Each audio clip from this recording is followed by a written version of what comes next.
मेरा नाम है विजय कुमार। आप देख रहे हैं कॉमिक्स पिटारा चैनल को।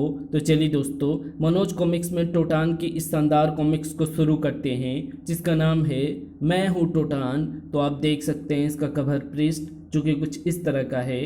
तो चलिए इसकी शानदार स्टोरी को शुरू करते हैं। नन्हे दोस्तों, अब मैं अपनी कहानी सुनाना शुरू कर रहा हूँ, लेकिन साथ ही खबरदार करता हूँ, मेरी दर्दनाक कहानी सुनते समय आपकी आंखों में आंसू का एक कतरा भी ना बहे, वरना मेरी स्वर्गवासी पत्नी और बेटी की आत्माएं तड़प उठेंगी। जैसे ही आप ये पेज पलटेंगे, मेरी बर्बादी की खूनी दास्तान शुरू हो जाएगी।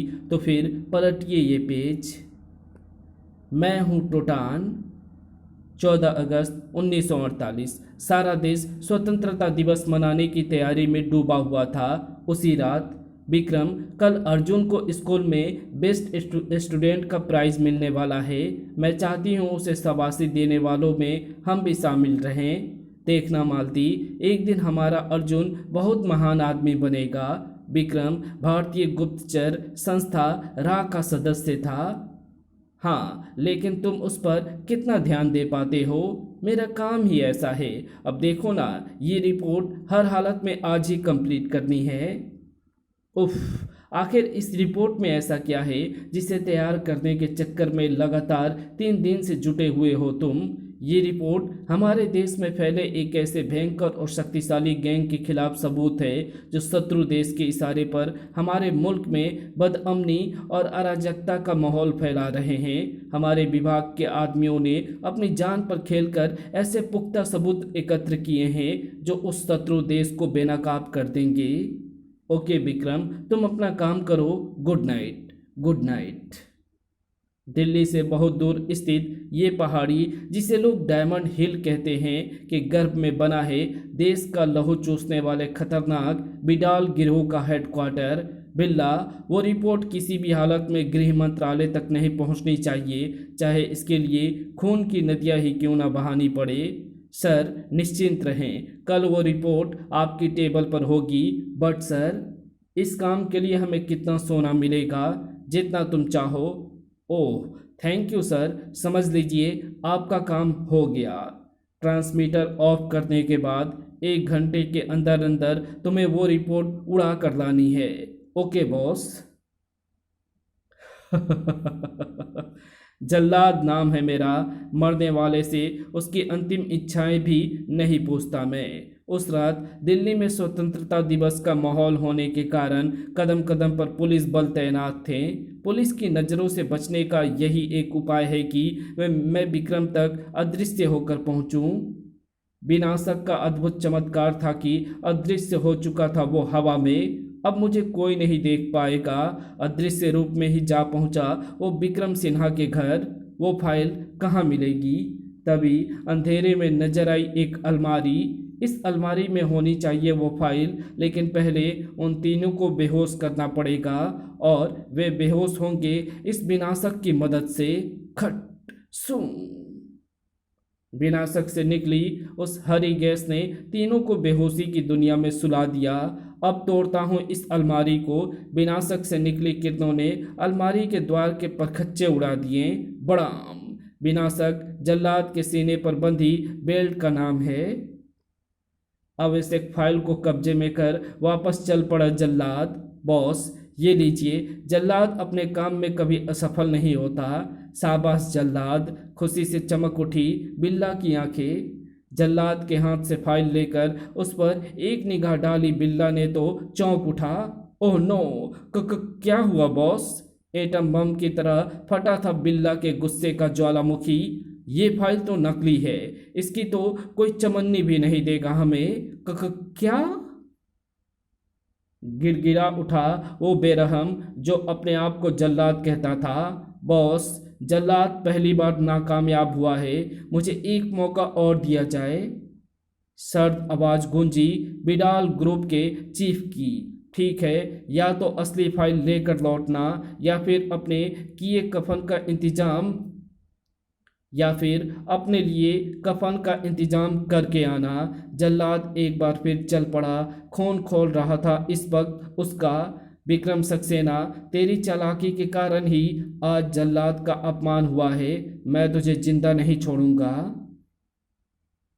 15 अगस्त 1948 सूरज की सुनहरी किरणों ने भारत की धरती पर फैलकर स्वतंत्रता दिवस को सलाम किया।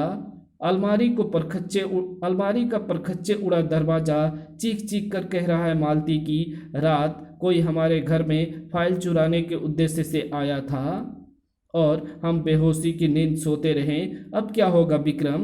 मुझे पहले से ही ऐसी किसी घटना की आशंका थी, अतः अलमारी में मैंने नकली फाइल रख दी थी। असली फाइल अभी भी मेरे पास है। मुझे वो फाइल इसी समय गृह मंत्रालय पहुंचानी होगी। उसके बाद हम दोनों अर्जुन के स्कूल चलेंगे। तभी 10 साल का नन्हा अर्जुन स्कूल यूनिफॉर्म पहने हुए कमरे में आया। पापा, मैं तैयार हूँ, आप भी मेरे साथ चलेंगे ना? बेटे, तुम स्कूल बस से चले जाओ, हम कुछ देर बाद आएंगे। जब तुम बेस्ट स्टूडेंट का ट्रॉफी ग्रहण करोगे तो हम तुम्हारे समीप ही होंगे अर्जुन बेटे। मालती ने नन्हे अर्जुन को चूमा। तभी बाहर से स्कूल बस के हॉर्न की आवाज आई। पी, लो तुम्हारी बस आ गई। अर्जुन के बस में बैठते ही स्कूल बस चल पड़ी। मम्मी, पापा, जल्दी पहुंचना वरना मैं आपसे कट्टी कर लूँगा। कभी आपसे बात नहीं करूँगा, आपकी दी हुई चॉकलेट्स भी नहीं खाऊंगा। ओके बेटा, हम ज़रूर आएंगे। अर्जुन के जाते ही विक्रम ने ओरिजिनल फाइल ली और मालती, मैं ये फाइल गृह मंत्रालय को सौंप कर जल्द ही वापस आता हूँ। तभी, नहीं विक्रम सिन्हा, ये फाइल अब कहीं नहीं जाएगी, इसे हम ले जाएंगे। कौन हो तुम? जल्लाद हूं मैं, मरने वाले से उसकी अंतिम इच्छा भी नहीं पूछता। खतरा भाप विक्रम ने अपना सर्विस रिवॉल्वर निकाला और धाए धाए धाए धाए 6 की 6 गोलियां जल्लाद पर उगल दी। लेकिन मुंह फाड़कर हंस रहा था वो बेरहम। इस तमंचे से मेरा कुछ नहीं होने वाला। अब देख मेरे विनाशक का कमाल। विनाशक से निकलने लगे लंबे लंबे स्प्रिंग्स। उफ, बेल्ट से स्प्रिंग निकल रहे हैं। क्या तमाशा है ये? बेल्ट, जिसे जल्लाद विनाशक कहता था, से निकले स्प्रिंग्स ने धीरे धीरे मानव आकृति का रूप ले लिया। मैं हूँ स्प्रिंग मैन, दुश्मन की गर्दन स्प्रिंग की तरह ही मोड़ देता हूँ मैं। निहत्था विक्रम जा टकराया स्प्रिंग मैन से। कमीनों, तुम्हारे नापाक इरादे कभी कामयाब नहीं होने दूंगा मैं। विक्रम का वार खुद उसी पर भारी पड़ा था। और इससे पहले कि विक्रम और मालती संभल पाते, स्प्रिंग मैन के हाथ उनकी गर्दन की ओर बढ़ते चले गए। नहीं, बचाओ! उनकी चीखें सुनकर कई व्यक्ति इकट्ठे हो चुके थे। ओह नो, कैसे बचाएं इन्हें, कैसे आगे बढ़ें? सचमुच कैसे आगे बढ़ते वो, क्योंकि बीच में दीवार की तरह खड़ा था जल्लाद। खबरदार, कोई भी एक कदम आगे बढ़ा या अपनी जगह से हिला तो भून कर रख दूंगा सबको। इधर स्प्रिंग मैन के स्प्रिंग नुमा हाथ तेजी से लंबे होकर विक्रम और मालती की गर्दन से आ लिपटे और अगले ही पल उफ आ, दोनों के सिर धड़ से अलग अलग हुए पड़े थे। खून का रेला बह उठा था। 15 अगस्त का वो दिन उनकी मौत का पैगाम बन चुका था, जबकि स्प्रिंग मैन अपना काम पूरा करके वापस समा चुका था विनाशक के अंदर। अब ये फाइल मेरी है। उफ, कैसा दिन था वो। एक ओर भारत आज़ादी की खुशियां मना रहा था तो दूसरी ओर था मौत का ये विवस्त रूप। अब चलता हूँ अदृश्य होकर डायमंड हिल। अगले ही पल जल्लाद हवा में अदृश्य हो चुका था। यही तो कमाल है विनाशक का, जब चाहूँ इसकी मदद से अदृश्य हो सकता हूँ। उस हौलनाक घटना से दूर अभिनव पब्लिक स्कूल में स्वतंत्रता दिवस मनाया जा रहा था। सारे जहां से अच्छा हिंदुस्तान हमारा, हम बुलबुले हैं इसकी, ये गुलिस्तां हमारा। आज 15 अगस्त के दिन हम उन बच्चों का अभिनंदन करेंगे जिन्होंने अपनी मेहनत, लगन एवं परिश्रम से इस विद्यालय का नाम रोशन किया है। बेस्ट प्लेयर का प्राइज अपील देव को। तालियों की गड़गड़ाहट से पूरा पंडाल गूंज उठा, जबकि बच्चों की पहली कतार में बैठा अर्जुन, रमाकांत, पता नहीं अभी तक मम्मी पापा क्यों नहीं आए। डोंट वरी अर्जुन, आ जाएंगे, किसी काम में फंस गए होंगे।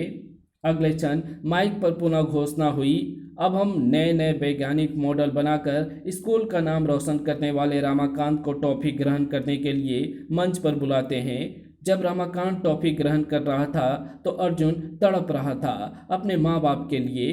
अभी तक नहीं आए मम्मी पापा, आज मैं सचमुच उनसे कट्टी कर दूंगा। पर उस मासूम को कौन बताता कि उसके मम्मी पापा उससे कितने दूर चले गए हैं, वहाँ जहाँ से कोई वापस लौट कर नहीं आता। अब हम अपने अच्छे व्यवहार से पूरे विद्यालय में प्रशंसित एवं सर्वोच्च अंक पाने वाले अर्जुन सिन्हा को मंच पर बुलाते हैं।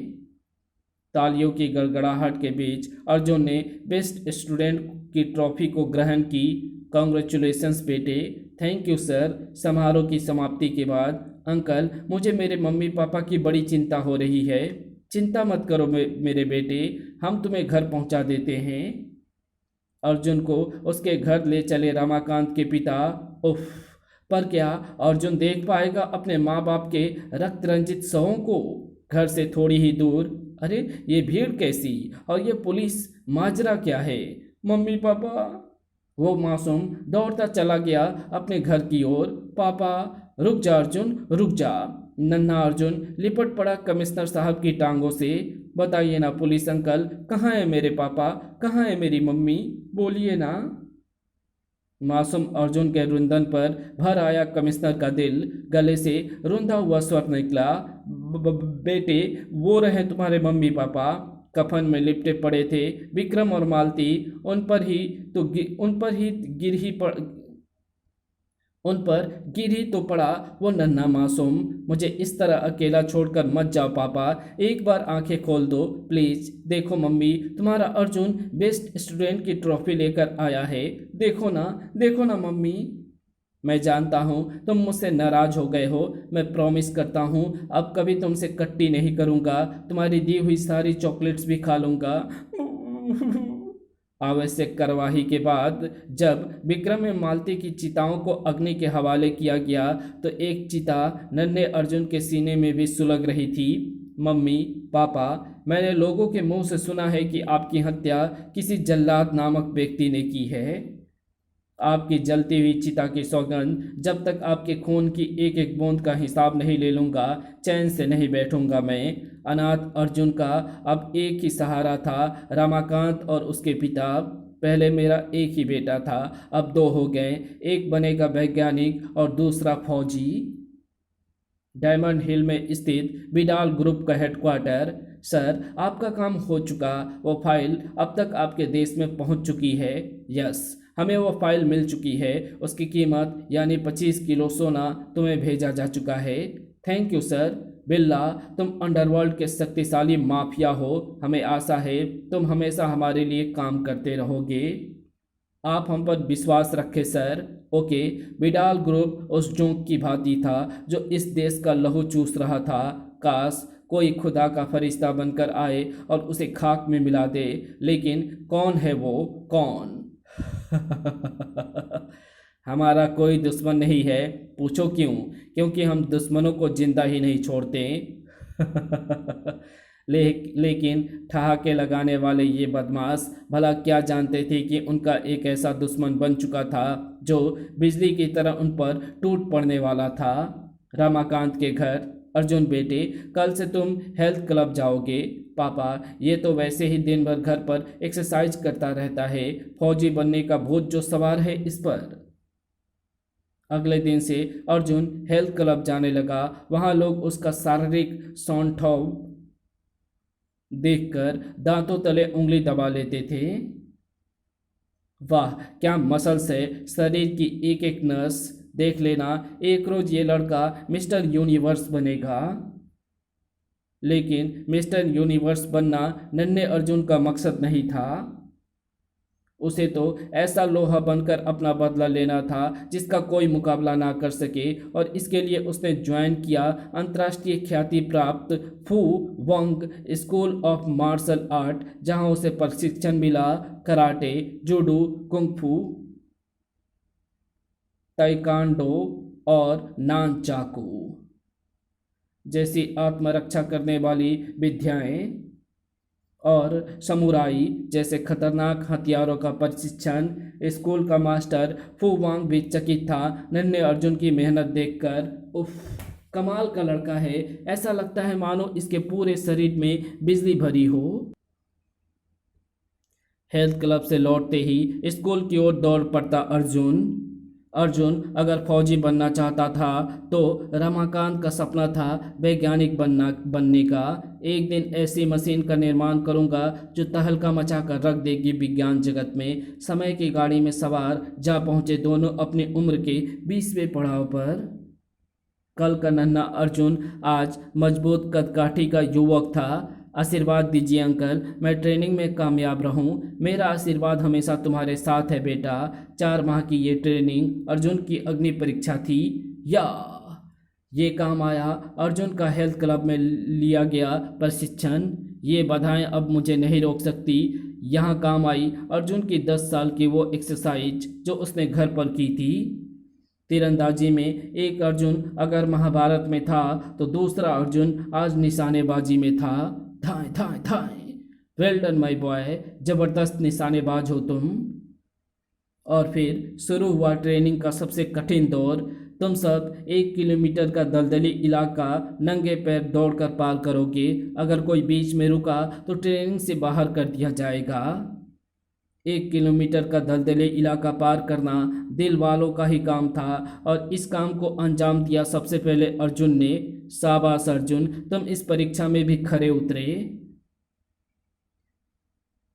और अब थी सहन शक्ति की परीक्षा। जलते ही मोमबत्तियों पर हथेली रखे खड़े थे जवान। जैसे जैसे हथेलियाँ काली पड़नी शुरू हुई जवानों के हाथ मोमबत्ती पर से हटते चले गए, किंतु एक शख्स था जो अब भी वैसे ही खड़ा था। वो था अर्जुन। उफ, इसकी हथेली काली पड़ती जा रही है। आखिर चीख पड़ा प्रशिक्षक। अर्जुन, ये क्या पागलपन है? तुम्हारी हथेली जलकर काली पड़ती जा रही है और तुम वैसे ही खड़े हो। आखिर तुम इंसान हो या फौलाद? कठोर हो गया अर्जुन का चेहरा। स्वर भभक उठा।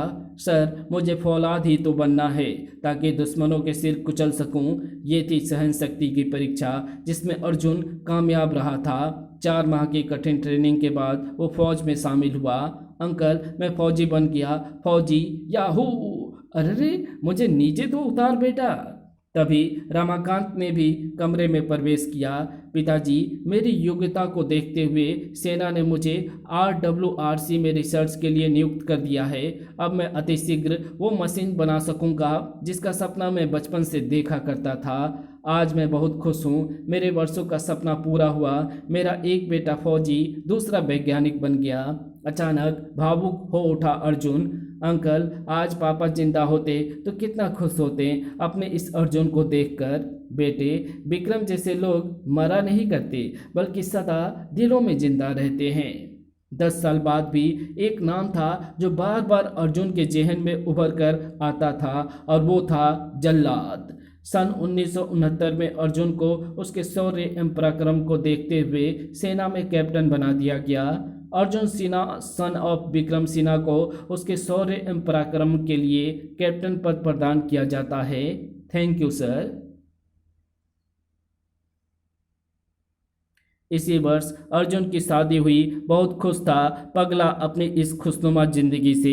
सन 1970 की वो रात जब सारा देश दिवाली की खुशियां मना रहा था, अर्जुन के चेहरे पर बुरी तरह हवाइयां उड़ रही थी। डॉक्टर साहब, बताइए ना, मेरी बीवी की कैसी हालत है? केस सीरियस है कैप्टन। लेकिन ये सब हुआ कैसे? पता नहीं रमाकांत, सब कुछ जैसे एक ही पल में घट गया। जैसे ही वो दीपक की थाली सजाकर सीढ़ियों से नीचे उतरने लगी, अचानक पैर फिसला और सीढ़ियों पर लुढ़कती चली गई वो। हे भगवान, मेरे पत्नी के पेट में पल रहे उस शिशु को बचा लो जिसने अभी इस दुनिया में आना है। तभी ऑपरेशन रूम का दरवाजा खोलकर बाहर निकला डॉक्टर। कैप्टन, आपकी पत्नी ने पुत्री को जन्म दिया है, किंतु लाख प्रयासों के बावजूद हम आपकी पत्नी को नहीं बचा सके।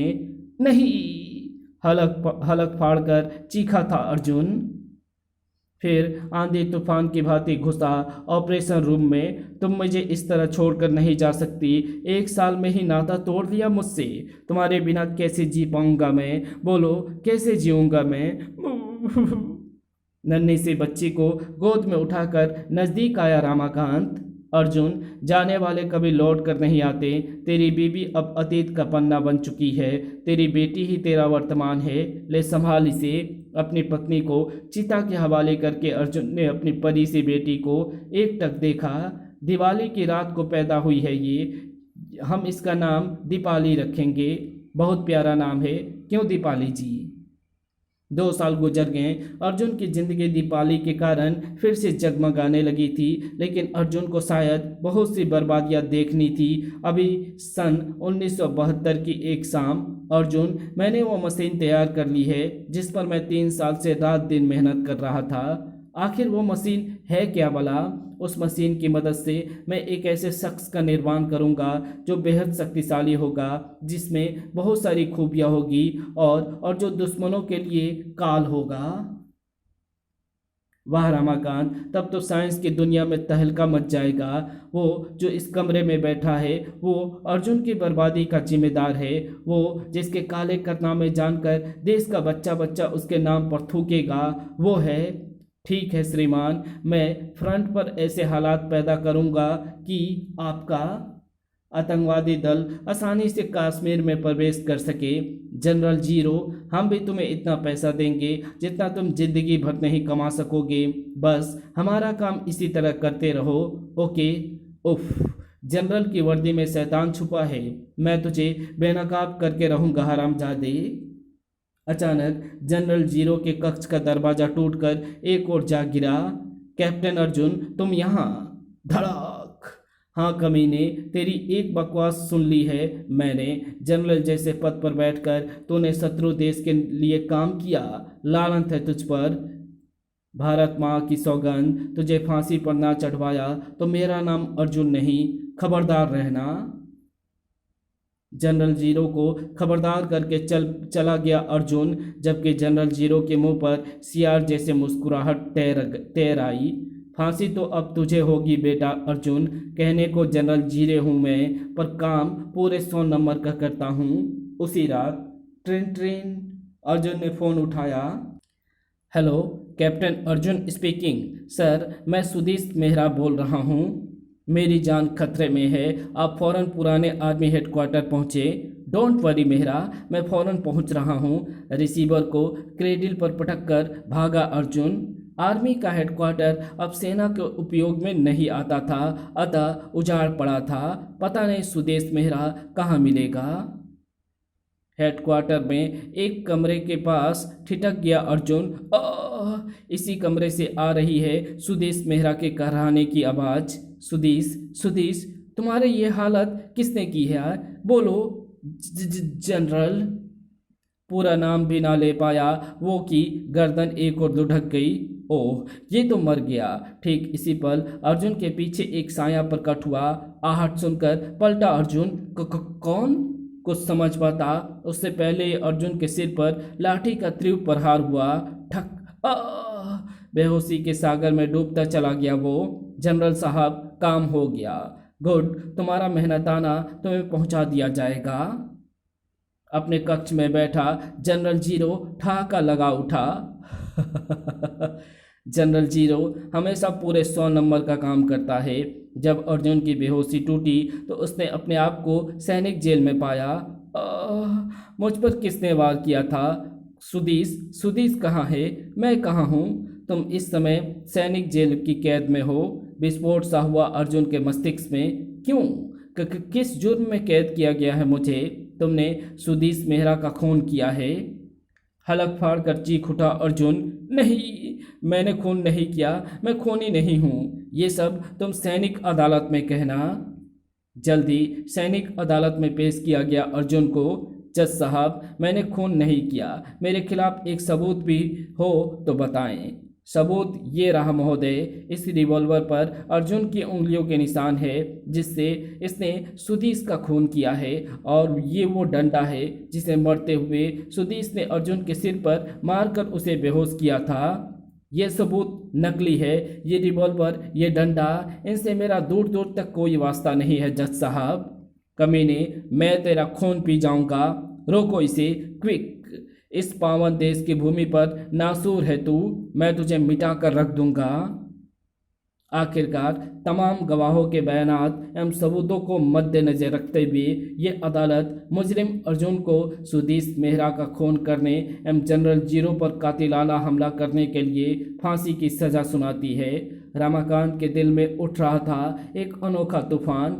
नहीं अर्जुन, मैं तुझे मरने नहीं दूंगा, तुझे जीना होगा, मैं बचाऊंगा तुम्हें। कुछ दिनों बाद सैनिक जेल में, रमाकांत मुझे बचा लो वरना मैं अपना बदला कैसे ले पाऊंगा। फिक्र मत करो दोस्त, तुम्हें कुछ नहीं होगा, मैं बचाऊंगा तुम्हें। लेकिन तुम मुझे कैसे बचाओगे? ये देख, तेरी रिहाई का ऑर्डर मैंने अपने एक्सपेरिमेंट को पूरा करने के लिए सरकार से तुझे मांग लिया है। तो इसी समय से आज़ाद हो अर्जुन। अगले कुछ क्षणों बाद अर्जुन सैनिक जेल से बाहर था। घर पहुंचते ही अपनी प्यारी बेटी दीपाली को चूम लिया उसने। मेरी दीपाली, शायद तेरी किस्मत से ही बच पाया हूं मैं। अर्जुन, जल्दी तैयार हो जाओ, तुम्हें मेरे साथ लेबोरेटरी चलना है जहां मैं तुम्हें उस मशीन की मदद से बनाऊंगा एक ऐसा अद्भुत शख्स जो जुर्म की दुनिया में भूचाल ला देगा। मैं तुम्हें दूंगा वो अद्भुत शक्तियां जो जुर्म के दलदल में पनप रहे गंदगी की कीड़े को मारने में तुम्हारी सहायता करेगी। ओ, जनरल साहब को सूचित करता हूँ। प्रकाश, वे जान पाते कि उनकी बातें एक रहस्यमय साया सुन चुका था। हेलो जनरल, रमाकांत अर्जुन को लेकर लेबोरेटरी जाने वाला है। वहां वो किसी मशीन की मदद से उसे एक अद्भुत व्यक्ति बनाएगा। सुनकर अपने कक्ष में बैठा जनरल जीरो क्रोध से बिफर ही तो पड़ा। नहीं, ये नहीं हो सकता। पहले तो उस कमीने ने अर्जुन को आज़ाद करा लिया, अब वो उसे अद्भुत शक्तियां प्रदान करना चाहता है। मैं उस मशीन में ऐसी गड़बड़ करूंगा कि उसे कभी वो अद्भुत शक्तियां हासिल ना हो सके। अपने शैतानी इरादों को कामयाब बनाने के लिए जा पहुंचा वो AWRC की इमारत में, जहां जनरल होने के कारण उसे किसी ने नहीं रोका था। उस विचित्र मशीन वाले कक्ष में पहुंचकर इस मशीन का सारा कंट्रोल पावर सिस्टम बिगाड़ देता हूं मैं। फिर देखूंगा कैसे दे पाएगा वो अर्जुन को अद्भुत शक्तियां। कुछ समय पश्चात जब वो कक्ष से बाहर निकला तो उसके चेहरे पर शैतानियत नाच रही थी। उस मशीन का सारा कंट्रोल पावर सिस्टम गड़बड़ कर दिया है मैंने। कहने को जनरल जीरो हूँ पर काम पूरे 100 नंबर का करता हूँ। कुछ समय पश्चात रमाकांत अर्जुन को लेकर लेबोरेटरी के उसी कक्ष में पहुंचा। देखो अर्जुन, ये है वो मशीन जो मेरी वर्षों की तपस्या का फल है। मेरे पसीने की एक एक बूंद समाई है इसमें। Ramakant, you are really a great scientist. Prakash, दोनों जान पाते कि उनके साथ कितना बड़ा हादसा घटित होने वाला था। अर्जुन, मशीन में स्थित उस कांच के केबिन में लेटना है तुम्हें। ओके रमाकांत। अर्जुन के केबिन में लेटते ही रमाकांत ने उसका जिस्म कई आधुनिक उपकरणों से लैस कर दिया। अब मैं ये केबिन बंद करने जा रहा हूँ। रमाकांत, मुझे अपनी बेटी दीपाली की बहुत याद आ रही है। तुम जो बनने जा रहे हो वो दीपाली से कई ज़्यादा महत्वपूर्ण है। आखिरी बार अर्जुन के जहन में 2 नाम गूंजे, जल्लाद, general zero. Best of luck Arjun. फिर मशीन पर स्थित एक लाल बटन दबा दिया उसने। खट। अगले ही पल एक भयानक विस्फोट हुआ और मशीन के परखच्चे उड़ गए, जबकि कांच के केबिन में रखा अर्जुन का जिस्म इस धमाके के साथ ही गायब हो चुका था। धड़ाम।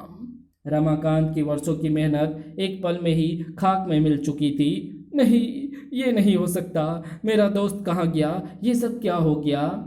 ARWC की उस इमारत को सेना ने फौरन अपने अधिकार में ले लिया। पूरी इमारत को सील कर दो। रमाकांत, तुम घर जाओ, काफ़ी थके हुए एवं परेशान हो तुम। Okay commander. लोटा पीटा सा रमाकांत अपने घर पहुंचा। समझ में नहीं आता उस मशीन में ऐसी क्या कमी रह गई थी जो इतना बड़ा हादसा घटित हुआ। सोच विचार में डूबे रमाकांत की नज़र दीपाली पर पड़ी तो मन तड़प उठा। ओ गॉड, ये मासूम 2 वर्ष की उम्र में ही अनाथ हो गई। कांपते हाथों से उठाया उसने दीपाली को और सीने से लगा लिया। आज से ही मैं ही सब कुछ हूँ दीपाली, मेरी बेटी है दीपाली। एक दोस्त के दिल में दूसरे दोस्त के प्रति प्यार का कैसा जज्बा था ये। दोस्ती की ऐसी मिसाल शायद ही देखने को मिले। रमाकांत की वैज्ञानिक उपलब्धियों को देखते हुए सेना ने उन्हें वापस AWRC में रिसर्च के लिए नियुक्त कर दिया। असफलता ही सफलता का प्रवेश द्वार है रमाकांत, तुम दोबारा रिसर्च शुरू करो। इस देश का बच्चा बच्चा तुम्हारे साथ है। आपने मुझ पर विश्वास करके बहुत बड़ा एहसान किया है कमांडर। रमाकांत जुट गया दोबारा रिसर्च करने में। अब उसका लक्ष्य था परमाणु मिसाइल्स। अब मैं ऐसी परमाणु मिसाइल्स तैयार करूंगा जिसका नाम सुनकर ही दुश्मन कांप उठेगा। दिन बीता, महीने बीते, साल पर साल गुजरते चले गए। 1972 की उस दर्दनाक घटना के बाद समय जैसे पंख लगाकर उड़ गया। 20 साल बाद यानी 1992 WRC की भव्य इमारत कोई खुशी से चीख रहा था। आज 20 साल की कड़ी मेहनत के बाद मैंने वो परमाणु मिसाइल्स तैयार कर दी है जो हमारे देश की शक्ति को बुलंदियों तक पहुंचा देगी। काश आज तुम भी होते अर्जुन तो मेरी ये खुशी दुगनी हो जाती। मिलिट्री कैंप एरिया, दूर दूर तक फैला वो क्षेत्र जहां थल सेना युद्ध अभ्यास करती थी, आज पैटर्न टैंकों की गड़गड़ाहट से गूंज रहा था। कारण आज भारतीय सेना युद्धाभ्यास में जुटी थी। सभी जवान ध्यान से सुने। होने को तो ये युद्धाभ्यास है, किंतु तुम्हें यह मानकर चलना है कि तुम में से हर एक सिपाही मोर्चे पर जंग लड़ रहा है। Attack, boom boom. समूचा मिलिट्री कैंप एरिया गोलियों की गड़गड़ाहट एवं बमों के धमाकों से गूंज उठा था। धड़ाम बड़ाम टर टर टर टर टर। सामने जो चट्टान दिख रही है उसे एक झटके में उड़ाना है।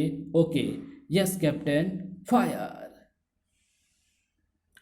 पैटर्न टैंक से निकला गोला बम चट्टान से जा टकराया। साथ ही फटी चट्टान के नीचे की धरती और उसमें से निकला प्रकाश का एक गोला। धीरे धीरे प्रकाश का गोला मानव रूप में, उफ, ये क्या चमत्कार है, बदलने लगा। कैसी विलक्षण घटना है ये। और जब प्रकाश का गोला पूरी तरह मानव आकृति में ढला तो सामने खड़ा था, वो था टोटान। धरती से जुल्म को खत्म करने आया हूँ मैं, वो जो इंसानियत के दुश्मन हैं उन्हें इंसानियत का पाठ पढ़ाने आया हूँ मैं। नाम पूछ रहे हो मेरा, मैं हूँ टोटान। ना जाने कौन है, अटैक करो इस पर, कब्र बना डालो इसकी। पैटर्न टैंक से गोला दागा गया, बुम। इसी पर निकली टोटान की आंखों से लेजर किरणें। मुझ पर हमला किया तुमने, लो संभालो मेरा वार। लेजर किरणें जा टकराई गोले से और अगले ही पल बड़ाम, इसे चारों ओर से घेर कर हमला करो। किंतु टोटान पर हमला करना बच्चों का खेल नहीं था। अगले ही पल टोटान उड़कर आकाश में पहुंच चुका था। मैं तुम्हें बताऊंगा हमला कैसे किया जाता है। टोटान के हाथों से निकली पीली किरणें नीचे खड़े पैटर्न टैंकों पर गिरी। अगले ही पल पैटर्न टैंकों के धमाकों से पूरा कैंप एरिया थर्रा उठा। धड़ाम धड़ाम। और कमांडर चीखा, इस पर रॉकेट लॉन्चर से हमला करो।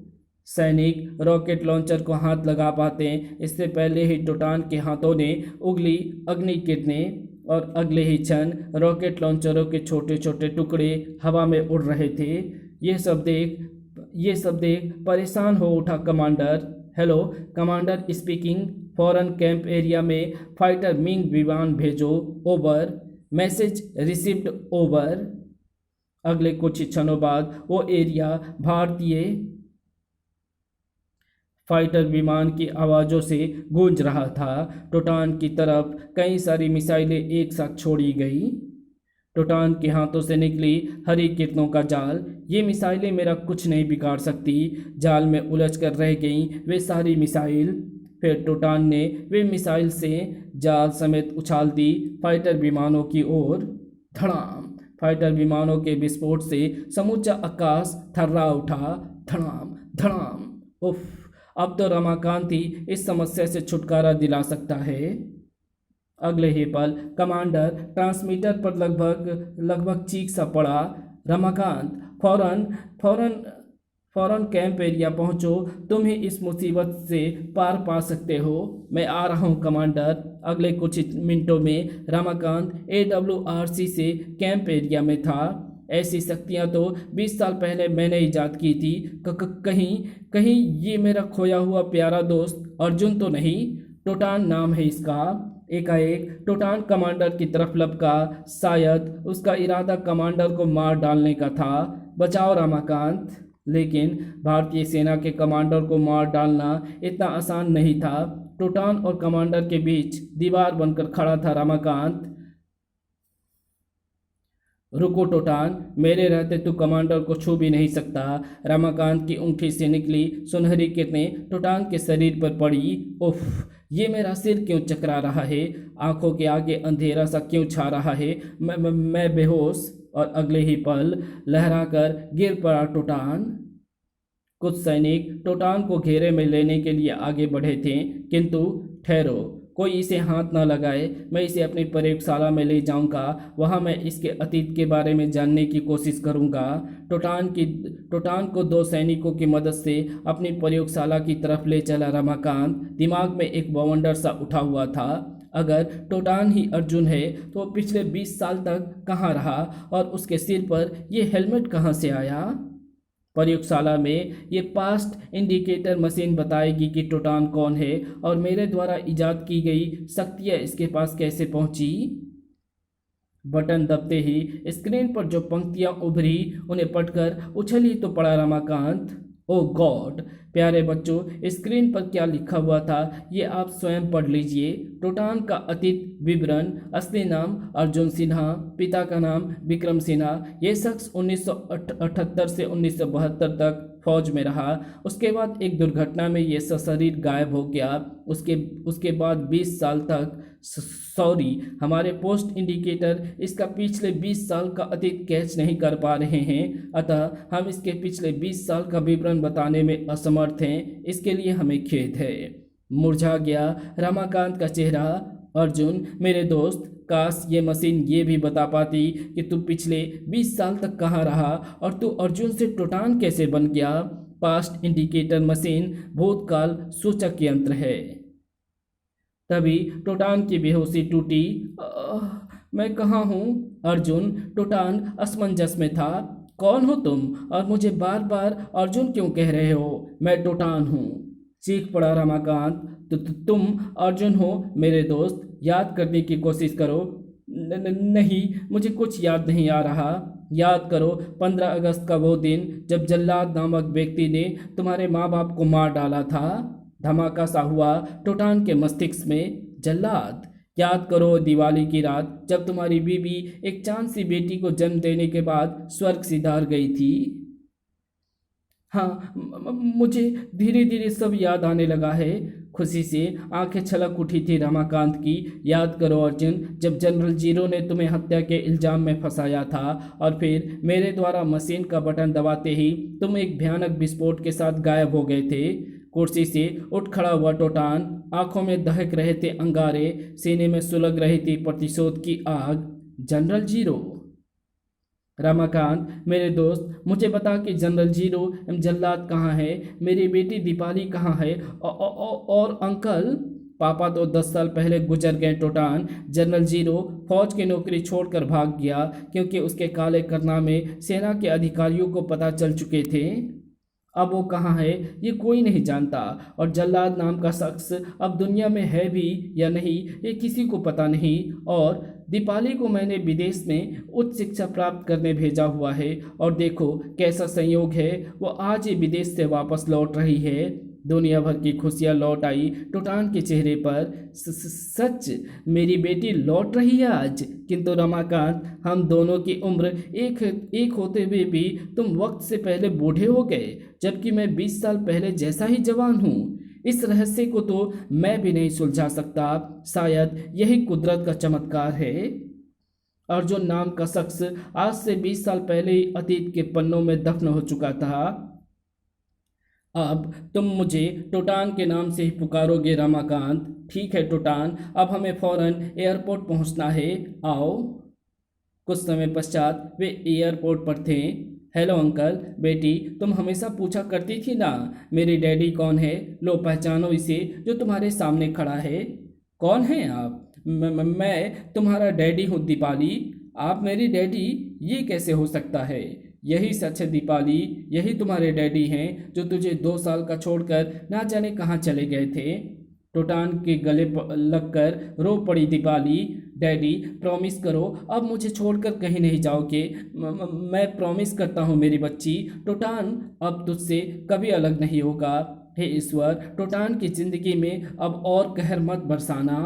उसी दिन दिल्ली के संसद भवन के ऊपर प्रकट हुआ ये स्टार नुमा यान। उफ, क्या बला है ये? क्यों आया है ये यहाँ?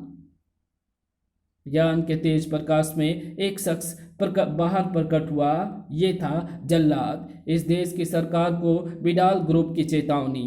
कल इसी समय तक नवनिर्मित परमाणु मिसाइल्स हमें सौंप दी जाए, वरना खाक में मिला दूंगा पूरी दिल्ली को। अब मैं तुम्हें इसका थोड़ा सा ट्रेलर दिखाता हूँ। विनाशक से निकली घातक किरणें जो गिरी आसपास के 3 गगनचुंबी इमारतों पर। रेत के महल की तरह ढह गई तीनों गगनचुंबी इमारतें। बचाओ, धड़ाम धड़। अब वहां सिर्फ मलबा बचा था तीनों इमारतों का। जल्लाद हूं मैं, मरने वाले से उसकी अंतिम इच्छा भी नहीं पूछता। लेकिन मैं तुझे मारते समय तुझसे तेरी अंतिम इच्छा भी पूछूंगा कमीने। कौन है ये? ये था टोटान। आज से 34 साल पहले मेरे माँ बाप को मारकर जो कहानी तूने शुरू की थी, आज उसका अंत करूंगा मैं। ले संभाल। टोटान के हाथों ने उगली पीली किरणें जो जा टकराई उस स्टार नुमा यान से। धड़ाम पर खच्चे उड़ चुके थे यान के। अद्भुत शक्तियों का मालिक है ये, मुझे स्प्रिंग मैन को लाना होगा। विनाशक से निकलने लगी लंबी लंबी स्प्रिंग्स जो तेजी से आपस में जुड़कर बन गई स्प्रिंग मैन। तेरे माँ बाप की तरह तेरी भी गर्दन दबोच डालूंगा आज। स्प्रिंग मैन जा टकराया टोटान से और अगले ही पल, आज तेरा दांव नहीं चलेगा कमीने। उफ, टुकड़े टुकड़े कर डाले टोटान ने उसके और अगले ही पल, ओह ये तो फिर जुड़ गया। लेसर किरणों से नहीं बच पाएगा तू। इस बार जो टूटा स्प्रिंग मैन तो दोबारा नहीं जुड़ पाया। टोटान जा पहुंचा जल्लाद के पास। ओह, जल्दी से विनाशक का प्रयोग करूं? नहीं जल्लाद, ये बेल्ट अब तेरे सीने पर अच्छी नहीं लगती। जल्लाद के सीने से अलग करके टुकड़े टुकड़े कर डाले उसने विनाशक के। ओह मेरी विनाशक, कड़ाक कड़ाक। विनाशक के बिना तो मैं अब अदृश्य भी नहीं हो सकता। जान बचाकर भागूं। जल्लाद भागा, लेकिन टोटान आज उसका पीछा नहीं छोड़ने वाला था। नहीं जल्लाद, दुनिया की कोई भी ताकत आज तुझे टोटान के प्रतिशोध से नहीं बचा सकती। बचाओ। टोटान के हाथ से निकली जंजीर में जकड़ चुका था जल्लाद। जल्लाद को जंजीर में जकड़ टोटान ले उड़ा उसे इंडिया गेट की ओर। तुझे वहां लटकाऊंगा जहां से दुनिया तेरी भयानक मौत देख सके। और अगले कुछ क्षणों बाद जल्लाद इंडिया गेट पर लटक रहा था। मुझे माफ कर दो टोटान, अगर तेरी अंतिम इच्छा ये है तो मैं इसे कभी पूरी नहीं कर सकता।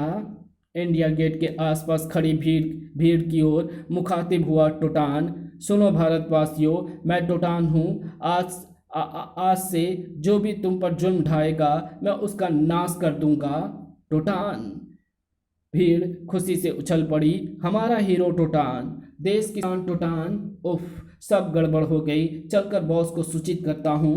मेरा पहला शिकार है ये कमीना जो मेरे माँ बाप का हत्यारा है। फिर टोटान उस शैतान को 2 हिस्सों में चीरता चला गया। जब जल्लाद की चीखें शांत हुई तो समूचा वातावरण खामोश हो चुका था। इंडिया गेट पर लटक रही थी दो हिस्सों में बटी उसकी लाश।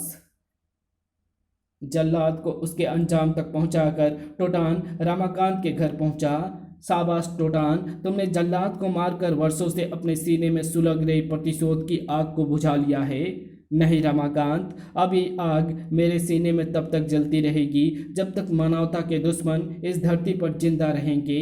डायमंड हिल में बसा बिडाल ग्रुप का अड्डा थर्रा रहा था आज बिल्ला की चीखों से। नहीं, जल्लाद नहीं मर सकता। किसने मारा उसे? बॉस, उस शख्स का नाम है टोटान। चिंगाड़ उठा बिल्ला। टोटान, ये एकाएक बिडाल ग्रुप को टक्कर देने वाला कहाँ से आ गया? बॉस, वह अद्भुत शक्तियों का स्वामी है। उसकी आंखें कहर बरसाती हैं, हाथ आग उगलते हैं। बेवकूफ़, उसकी तारीफ मत सुना, उसकी कमजोरी बता मुझे। बॉस, मैंने पूरी छानबीन की है। उस शख्स की एक ही कमजोरी है, उसकी बेटी दीपाली। दीपाली? अगले ही पल बिल्ला की आंखें चमक उठी। उसमें नाच उठा शैतानियत का भूत। अब पता चलेगा टोटान को बिल्ला किस पहाड़ का नाम है। उसी रात ये प्रकाशपुंज तेजी से रमाकांत की कोठी के उस कमरे में प्रवेश कर गया जिसमें सो रही थी दीपाली। अचानक दीपाली की नींद खुली। उफ, इतना तेज प्रकाश! प्रकाशपुंज बदल गया बिल्ला में। कौन हो तुम? वही जिसका एक आदमी तेरे बाप ने मार डाला, उसके मौत का बदला लूंगा मैं। अगले ही पल बिल्ला की उंगली से निकली घातक किरणें। दीपाली कैद हो गई उन घातक किरणों के घेरे में। दीपाली की आवाज़ उसके गले में ही घुट कर रह गई थी। उफ, मेरे गले से आवाज़ क्यों नहीं निकल पा रही है? क्या हुआ है मेरे गले को? अब तेरी आवाज़ हमेशा के लिए बंद हो जाएगी। अगले ही पल बिल्ला दीपाली समेत गायब हो गया। दीपाली को लेकर बिल्ला जा पहुंचा लाल किला मैदान में। तेरे बाप ने जल्लाद को इंडिया गेट पर टांगा था, मैं तेरे टुकड़े टुकड़े करके यहाँ बिखेर दूंगा। अगले ही पल बिल्ला के हाथों में नजर आया एक महीन तार। ये तार तेरी मौत का बायस बनेगा। अब तार को दीपाली के शरीर पर लपेटकर एक तरफ हट गया बिल्ला। अगले ही पल तार गर्म लोहे की भांति दहकने लगा। इसी के साथ दीपाली का शरीर कई हिस्सों में बढ़ चुका था। च च च च च बेचारी चीख भी नहीं सकी। प्रकाश पुंज बनकर गायब हो गया बिल्ला। अब चलता हूँ वापस डायमंड हिल। इधर कमरे में दीपाली को ना पाकर टोटान परेशान हो उठा। ज़रूर कुछ गड़बड़ है, मुझे अपने हेलमेट की मदद लेनी पड़ेगी। जल्दी करो टोटान, दीपाली खतरे में हो सकती है। हेलमेट से फौरन प्राप्त हुए टोटान को संकेत लाल किले का संकेत दे रहा है। ये मुझे फौरन वहां पहुंचना है। कुछ ही पलों बाद टोटान लाल किले के पास था। उफ, लाश के वो टुकड़े तो मेरी बेटी दीपाली के हैं। हलक फाड़कर चीख उठा था टोटान। दीपाली नहीं, तो मुझे इस तरह अकेला छोड़कर नहीं जा सकती। मैं मर जाऊंगा तेरे बिना। ये सब किसने किया? बोल दीपाली, बोल। आंखों से आंसू टपक रहे थे टोटान के। उठ खड़ा हुआ वो। हे विधाता, तू बड़ा बेरहम है। आज तूने मेरी बेटी भी मुझसे छीन ली। तभी टोटान के हेलमेट में गूंजा रमाकांत का संदेश। टोटान, मैंने अभी अभी पास्ट इंडिकेटर मशीन की मदद से पता लगाया है कि दीपाली की हत्या बिल्ला नाम के शख्स ने की है। तुम फौरन डायमंड हिल पहुंचो। टोटान उड़ चला डायमंड हिल की ओर। बिल्ला, अब देखना टोटान का प्रतिशोध। उधर डायमंड हिल के अंदर बॉस रडार टोटान के डायमंड हिल की ओर बढ़ने के संकेत दे रहा है। जैसे वो डायमंड हिल पहुंचे उस पर फ्लाइंग डॉग्स छोड़ दो। Okay boss. टोटान जल्दी आ पहुंचा डायमंड हिल। इसी के अंदर मिलेगा मुझे वो कमीना। तभी उसकी आंखें आश्चर्य से फैलती चली गई। Oh no, flying dogs! तीनों फ्लाइंग डॉग्स घेर चुके थे टोटान को। अगर ये कुत्ते मुझे काट खाने में सफल हो गए तो बचना मुश्किल है, अतः मुझे इन्हें मौका नहीं देना है। टोटान के हाथ एक कुत्ते की गर्दन पर कसे तो उसका दम निकाल कर ही रुके। दूसरे को उछाल दिया उसने। अब तो जहाँ गिरेगा वहीं तेरी हड्डियाँ बिखर जाएंगी। उन्हें गिनते रहना बैठकर। तीसरे को दो हिस्से में ही चीर दिया उसने। अपने दो साथियों के बिना अकेले कैसे रह पाएगा तू? अभी टोटान चैन की सांस भी ना ले पाया था कि ढेर सारे फ्लाइंग डॉग्स ने उसे घेर लिया। उफ, पूरी फौज ही आ गई। अब मुझे अग्नि किरणों का प्रयोग करना पड़ेगा। भौं भौं भौं। ठीक इसी पल डायमंड हिल से निकला एक प्रकाश पुंज जो धीरे धीरे मानव आकृति में बदल गया। ये था बिल्ला। इन फ्लाइंग डॉग्स को मैंने तैयार किया है टोटान। इनके अंदर रेबीज के इतने कीटाणु भरे हैं कि किसी भी कुत्ते के लार की एक बूंद भी तेरे जिस्म पर टपक गई तो तेरा तुरंत राम नाम सत्य हो जाएगा। टोटान के हाथों ने उगला हरी किरणों का जाल। मेरी शक्तियों से अभी वाकिफ नहीं है तू। उस जाल में उलझकर रह गए सारे फ्लाइंग डॉग्स। अब तुम्हें वहीं पहुंचाऊंगा जहां से तुम आए हो। फिर टोटान ने जाल समेत फेंक दिया फ्लाइंग डॉग्स को डायमंड हिल की ओर। अगले ही पल टोटान के हाथों ने उगली काली किरणें जो डायमंड हिल से टकराई। धड़ाम। वो पहाड़ी जो हीरे की आकृति में ढली थी, जिसमें बसा था विडाल ग्रुप का हेडक्वार्टर, जिसे डायमंड हिल कहते थे लोग, एक पल में तहस नहस हो चुकी थी। साथ ही खत्म हो चुके थे फ्लाइंग डॉग्स। टोटान। अगले ही पल हवा में लहराता बिल्ला आ टकराया टोटान से। कमीने, तूने मुझे तबाह कर दिया, मैं तुझे छोड़ूंगा नहीं। धप। दीपाली के हत्यारे, मैं तुझे वो मौत दूंगा जिसे देखकर मौत भी कांप उठे। टोटान के हाथ से निकली जंजीर ने जकड़ लिया बिल्ला को। उफ, मेरी शक्तियां काम क्यों नहीं कर रही। जंजीर में जकड़े बिल्ला को ले उड़ा टोटान लाल किले की ओर। लाल किले का मैदान जहां दीपाली के लाश के टुकड़े पड़े थे। देख कमीने, मेरी बेटी के लाश के ये टुकड़े तेरी मौत मांग रहे हैं मुझसे। धड़ाक। और टोटान बिल्ला पर वार करता चला गया। ढिसुम। एक बार मुझे इस जंजीर से आज़ाद कर दे टोटान, फिर देख मैं तेरा क्या हश्र करता हूँ। टोटान ने चुनौती स्वीकार कर ली। जंजीर की जकड़ से आज़ाद होते ही बिल्ला प्रकाशपुंज में बदल गया। मैं जा रहा हूँ, तो मेरा कुछ नहीं बिगाड़ सकेगा टोटान। टोटान ने भागने नहीं दिया बिल्ला को। उसकी आंखों से निकली प्रलयंकारी लेसर किरणें जा टकराई दूर जाते प्रकाशपुंज से।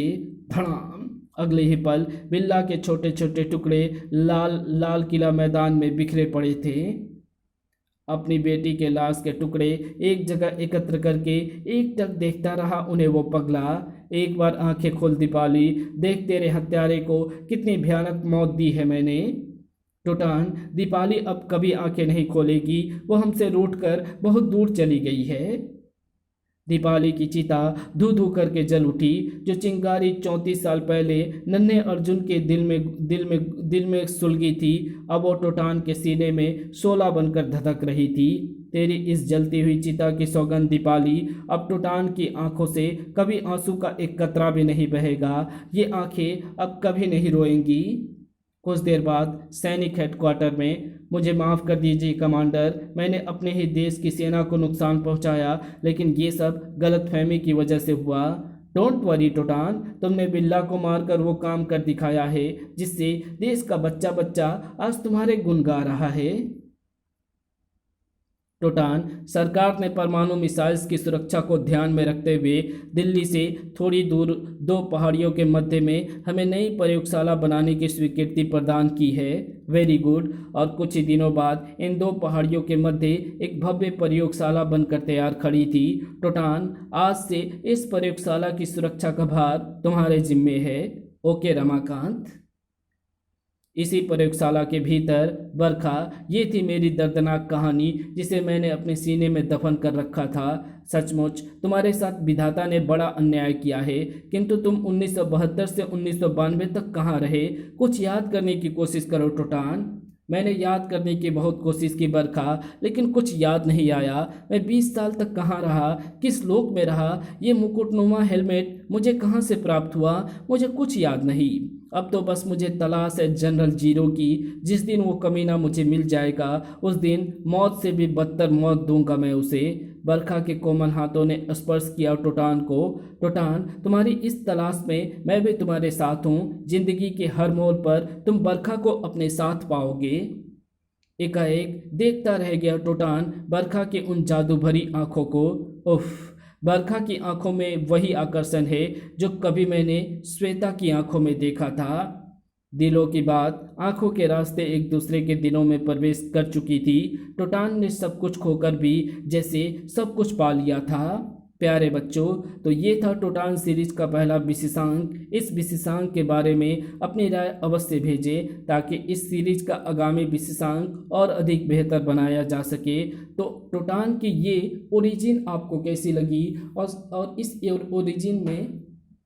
और इस ओरिजिन की सबसे खास बात क्या थी, कमेंट में लिख करके ज़रूर बताना। और ये किस दूसरे सुपर हीरो से इंस्पायर्ड है, आप ये भी कमेंट में लिख करके बता सकते हैं। अपनी राय हमें ज़रूर से कमेंट में लिख करके बताएं। तो मिलते हैं आपसे किसी और नई वीडियो में, तब तक के लिए बाय।